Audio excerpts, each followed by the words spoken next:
Well, hello there, everybody. It's me, your long lost digital homie. My friends call me Super Dave. And I just wanted to thank everybody for tuning in to my live stream earlier. It has since been made members only just because, it really served no purpose. It was more or less, it should have been for the besties only. It was me just, sharing my thoughts and what I'm dealing with currently. So that's mainly what the membership stuff is for. So, if you guys want to become a Milltown's bestie, it's always an option. Just click the join button down below. But during the live stream today, made mention of a news story that I've been having a real hard time covering, and I wasn't sure how to cover it. So what we could do right now, guys, is I figured we could just watch this news story, and then I can pose the questions to you guys. So right now, I'm going to kick it right now to WISN 12. This is ABC channel here in Milwaukee, Wisconsin, and WISN 12 does great reporting. It's a short video, but this is going to explain this case that is going on in my town of Milwaukee, Wisconsin. And it explains what this mother and father were caught doing with six children, their six children. And hopefully, then you'll understand why I was not sure how to cover this story. It pulls on heartstrings, well, is absolutely unacceptable behavior. So let's go to WISN 12 news video right now. Six children found in a storage unit without power and water. Crazy story, guys. Let's watch it now. The six children found padlocked inside a storage unit in Milwaukee. Yeah, this is a heartbreaking reality. The new images behind us really showing those conditions. Investigators describe them as horrific. Within the hour, the mother and father now charged, appearing in court. They're identified as Charles DePriest and Asia Zelinsky. Now, 12 News' Kendall Keys live at the Milwaukee County Courthouse. All right, Kendall, very alarming details here. The mother told investigators the children had been living inside the storage unit for a month and a half. No electricity, no running water. Right, Deanna, someone heard the couple's infant crying inside the storage unit and called 911. That's when police and firefighters broke the padlock and found the six children living in deplorable conditions. Now they're in the care of Child Protective Services and their parents are in jail. Store Safe Self-Storage at 27th and Silver Spring offers secured units for people to store belongings. I just want to throw this in here. 27th and Silver Spring, not one of the safest neighborhoods in Milwaukee, Wisconsin. That area is a lower poverty, a lower income bracket. Lots of rundown houses over there towards 27th and Silver Spring. Just an overall not that great neighborhood. And to see and hear about a story like this happening out of a local business establishment, is it shocking to a local? I'd hate to say it, but nah, this doesn't shock me that much. We've had issues with homelessness here in Milwaukee for a long time, and people have tried using storage units as a glorified hotel room, so to speak. And what really hurts me about this is these conditions were so bad that not even the parents wanted to subject themselves to it. They'd rather sleep in the truck, but they made six kids do it. The youngest kid, I believe, was 2 months old and was left in the care of a 9-year-old. Crazy stuff, guys. But yeah, 27th and Silver Spring, not the greatest area here in Milwaukee, Wisconsin. Furniture, cars, equipment. But in the early morning hours Tuesday, someone heard a baby cry from inside a unit and called 911. Police are on scene requesting a forced entry. They believe a baby is locked in one of the storage lockers. 12 News. Can you imagine hearing, you're a 911 dispatcher and you get a call that there is a baby locked in a storage locker? Now, we've all heard of these stories about human trafficking and all this crazy stuff. And I think, what did they say? It was like 2 a.m. when this call came in. So imagine what's going through not only the police's mind, the dispatcher's mind of a baby crying in a storage locker. You assume the worst, I would imagine, and they got the worst. It's really bad stuff. News there as Milwaukee police and firefighters entered the unit. Inside, 6 kids, the youngest 2 months old and the oldest just 9. Officers say the children appeared to be asleep. The 5-year-old telling a detective, "We're not supposed to be loud." Photos from inside show the cramped quarters, a twin mattress and a beat-up sofa. And look at that's with the flash of the camera. Imagine just being pitch black. The only light that they had was from underneath the garage door. 6 kids stuck pitch black, and there was a bucket on the floor. There's some pictures that show said bucket, and it's nasty. And like I said, the parents didn't even wanna subject themselves to this. They just locked their kids in there. Like like you're putting away, the car for the night in the garage. Craziness. Investigators also photographed a bucket used There's as the a bucket. toilet. Detectives describing the smell in the unit as so putrid they could not remain inside even with the garage door open. That speaks a lot to the conditions of this storage facility. If a unit was, emitting such a putrid stench, you would think that they would contact the owners and say, "Hey, there's something in there that needs to be gone through. The smell is that bad." Because it wouldn't just stay locked. They talk about there's light shining through underneath this garage door. So if light can shine through, odors can emit, from underneath that crack. And it just speaks to what is, in my opinion, the poor management of this storage facility. They say that this mother and father were living like this with their 6 kids for over a month and a half and went undetected. It was only because of the cries of a 2-month-old that really spoiled their fun, so to speak. And I see the mother here is in court, and her tears. I the first time I recorded this, I was so much more harsh. It's hard to feel sympathy for this mother. She's gonna claim, it's the homeless issue, and she was kicked out of Joy House, and homeless shelters kicked her out. And I've said this several times. Being formerly homeless myself, families get the most help out of all, and they get the most chances out of all because of the children. And homeless shelters work very hard, and they give you so many chances. As a single man struggling with addiction, I was given X amount of chances. Everybody gets chances when they're dealing with homelessness. So for Joy House to quote unquote kick you out of their program, that's a you problem. That shows that you did not uh make any effort, and you were being stubborn, and you thought everything should be handed to you. And that is just not how recovery or bettering one's life should happen. And there were also things that came out about her significant other being on a registry. And that is just the first rule when it comes to homeless shelters, that they do not accept anybody on a registry. So, did she put her significant other's well being above the well being of her children? Said, we won't leave him out in the cold. So, we're going to leave all 6 of our kids out in the cold for his sins? I don't know. This is all stuff I raised in my first recording of this video. But I think it's better to pose these questions to you. Is this just an issue of society at this point, or who's in the wrong here with all of this? I'm really struggling with this because I personally don't feel sympathy for this mother. I don't. Why wasn't she in that locker with them dealing with all this? She locked 6 children in a storage locker, and then her and her significant other and the dog were sleeping in the parking lot of the storage facility. And they had been doing this for over a month. Crazy. Only light these poor children had to have was the crack of light that came through the bottom of the garage. We have your children stating that they had no food, that the only food they found was from the garbage. A criminal Heartbreaking. complaint charges parents, Charles DePriest and Asia Zelinsky, with multiple counts of child neglect. Ma'am, do you understand those charges and the potential maximum penalties?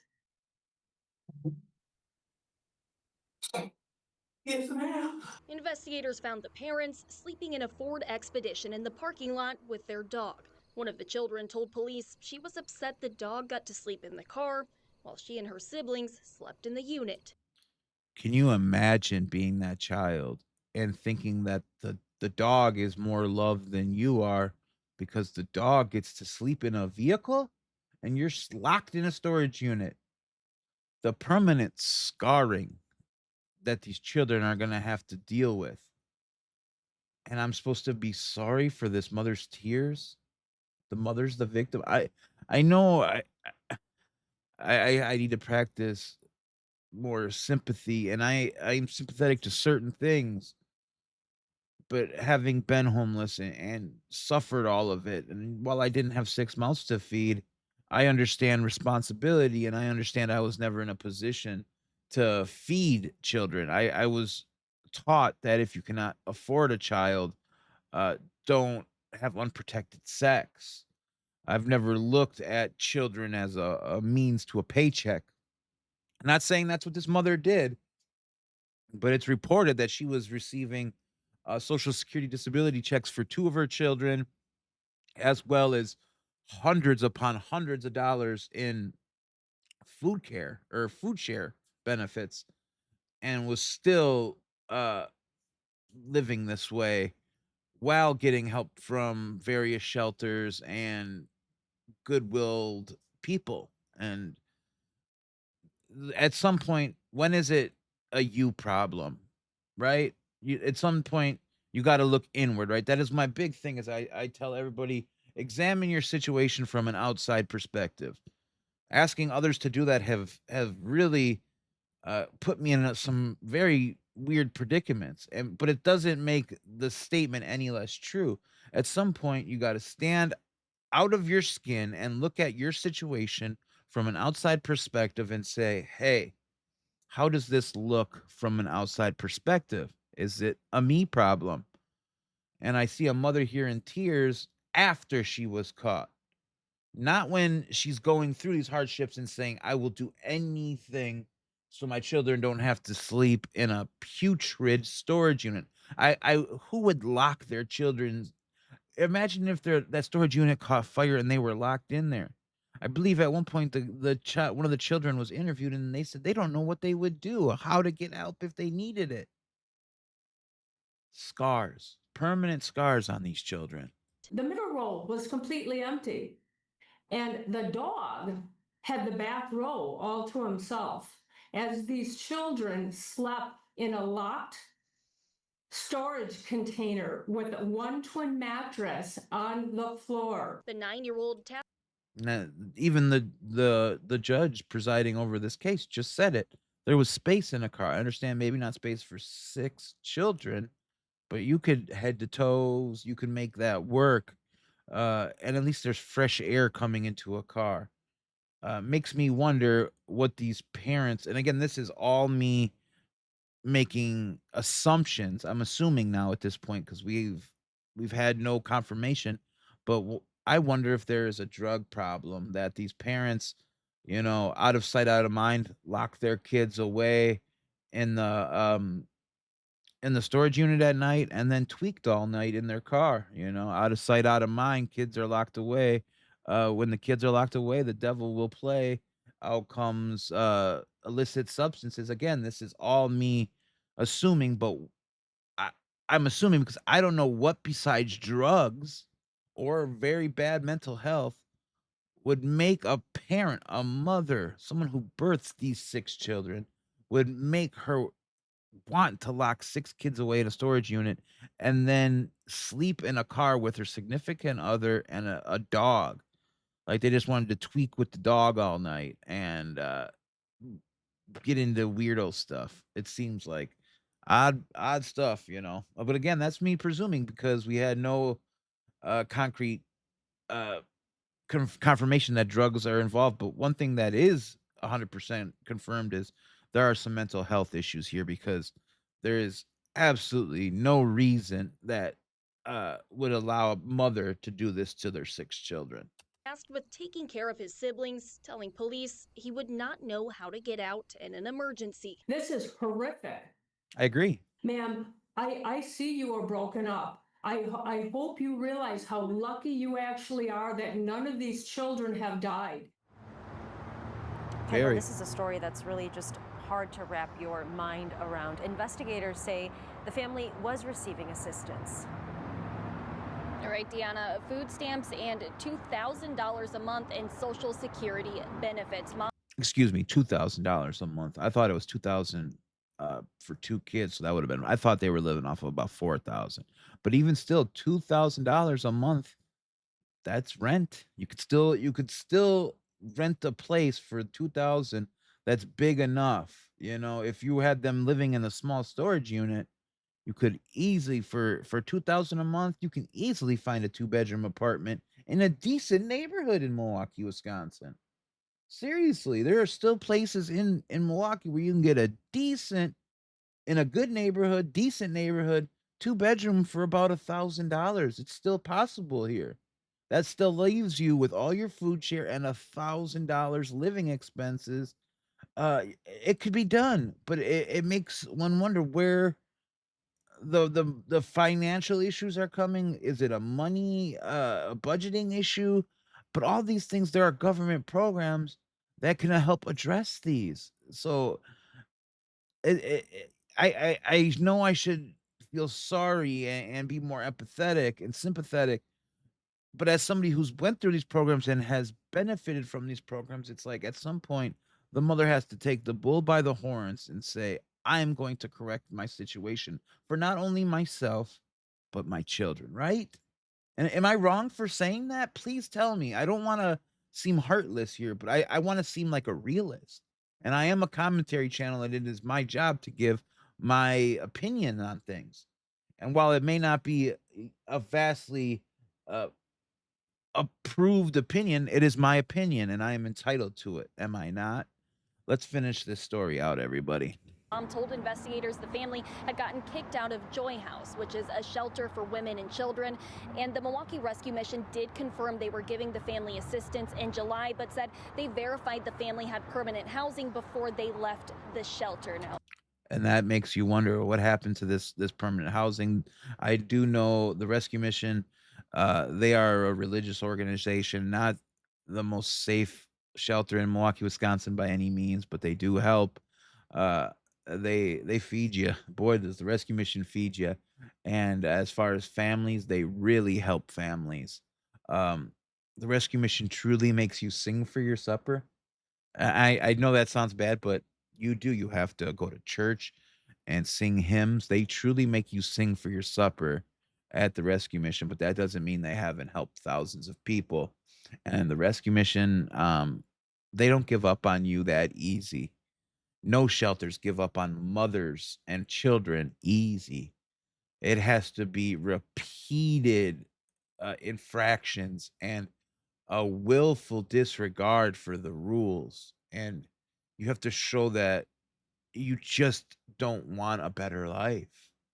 And at that point, they let you go and they make the appropriate contacts to CPS. That's all they can do in instances like that. But they said that they confirmed that there was a stable living place. So whether that was a hotel for a week or not, and they may have told the rescue mission that they have multiple months paid for, and in actuality only had a week. It sounds like the rescue mission did their due diligence, but by no means should the shelters be held accountable for this mother's actions. And that is a mountain I will die on because I have received so much help from not only the rescue mission, but from other shelters and other nonprofit organizations like the Street Angels. And there are tons of people that want to see the homeless population improve and make something out of themselves here in Milwaukee. And I'm at a point in my life where I want to give back to these organizations because they helped me turn my life around, and not only my life around, some of my loved ones. So it's not fair that any blame or any light is being shed on the shelters. They're doing the best they can, and they are serving thousands of families. It is not fair. both parents remain in jail tonight. All right, still a lot of questions left to be answered. Kendall Keys, live in Milwaukee for us tonight. Thank you. So that is the article. There have been some updates. Their bonds, I believe, were set very high bonds. I don't expect to see the mother or the father out of jail. And as I stated, the father has been, it came out that the father should be on the registry. And it is rumored that maybe the shelters found out that he was on the registry, and that could have had something to do with them being kicked out of the shelters because, especially the rescue mission and all shelters, do not allow any registered sex offenders to get help. I guess is the most blunt way to say it. Um, but 6 kids who are gonna have emotional scars for the rest of their life because of this. And the community here in Milwaukee, Wisconsin is very split about this. Uh, I find it very hard to find sympathy for the mother. I see that there are clear mental health issues, and I think those should be addressed first and foremost. Before we even start talking about motherhood or anything like that, I think mental health issues need to be addressed first and foremost. And it's going to be a very long road for not only the mother but these children. We got to keep reminding ourselves that these children have went through some horrible stuff. Uh, Imagine being a 9-year-old and being in charge of 5 other siblings, the youngest one being 2 months old, and you got to care for them in the dark. And um, you have no proper tools, no food. You're feeding your younger brothers and sisters out of trash. Sad stuff, guys. This is a very touchy story, and all I ask is everybody, please keep it respectful in the comments. But I really want to hear your opinions on this story. Sound off in the comments section below. Let me know what you think about this story. And if you want me to keep up and keep following this story, let me know in the comments. Everybody, I love you. This is the story that I've been wanting to bring you, so I just blurted it out and said it like it is, guys. And if you like it, I'll do more of these. I'll see you guys in the next one. I love you today. Tell somebody else you love them. They may need to hear it most today. Bye, guys.